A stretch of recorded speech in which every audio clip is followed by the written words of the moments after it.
there was an Ipsos poll, and there's been a whole trend in this direction. There was an Ipsos poll on an Australia Day, I think it was either the last or the one before, in which when you looked at the age groups, the different age groups, the age groups showing the highest support for the constitutional monarchy were the young. And I think if you have that sort of a bombshell sitting there in the polls, in a poll which is hardly done by an organisation which is favourable to us, if you have such a bombshell there, if you can't get the youth to something radical like a constitutional change, you are doomed and you're not going to get ahead. I also think that the Republicans had their day in the sun. You get one chance. Nowadays, the people who want change, for example, in the teal electorates, the electorates that I live in, for example, Wentworth, I think they're much more interested in other things like climate change and all these gender issues. And the Republic now, for them, is old hat. It's past, they lost it, and they've just all, I think, moved on. So I don't think a government with any sense, even if they win the voice referendum, is going to go ahead with a Republic referendum unless they're assured by solid polls that they're going to have victory there. And I don't think they're going to win the voice election anyway, but that's just my opinion. So can we go... If I may just add one thing there. If I may just add one thing. Certainly. So just on young people, the education system hasn't really produced great results. And I think people are fundamentally lacking the knowledge both for and against, obviously, change.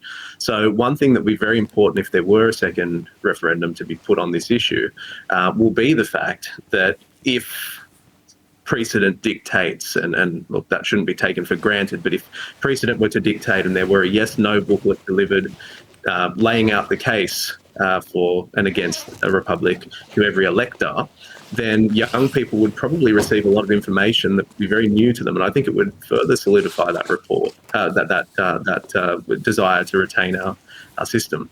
So I think that's something that will be crucial, but that would be a battle for another day. Well, shall we then, in this subject, which is really about politicians' disasters and people's solutions, go to the general question, and that is really the answer that we think is to the many problems that the politicians have placed on this country. And it's in a book, Give Us Back Our Country, of which you and I are co-authors a few years ago, and notice it's the second edition.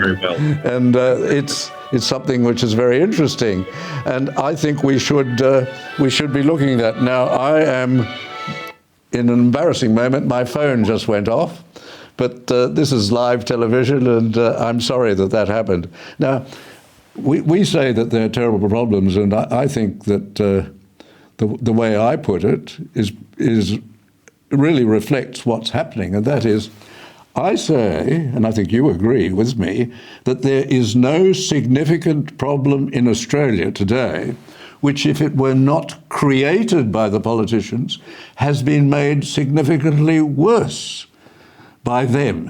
What do you think of that? Well, look, that book was written in the context of the Rudd and Gillard governments, and that's just as true today as what it was when we wrote that book. I mean, one only need look at the most recent sort of example that comes to mind of what's happening with the cost of living pressures, interest rates, and so on and so forth, which is an issue that I experience every day in the line of my work.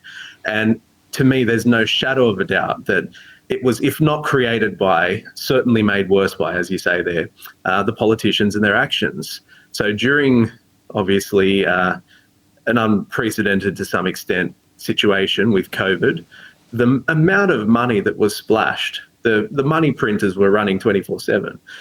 The amount of money injected into the economy, it's not surprising that we're experiencing such high inflation. It's a natural consequence of printing money to that extent. So who makes those decisions? Now, I understand that there's reasons that may have led them to those decisions, but they've certainly proved to be very poor decisions. So that would be an example that comes to mind, and I would entirely agree that still stands just as true today.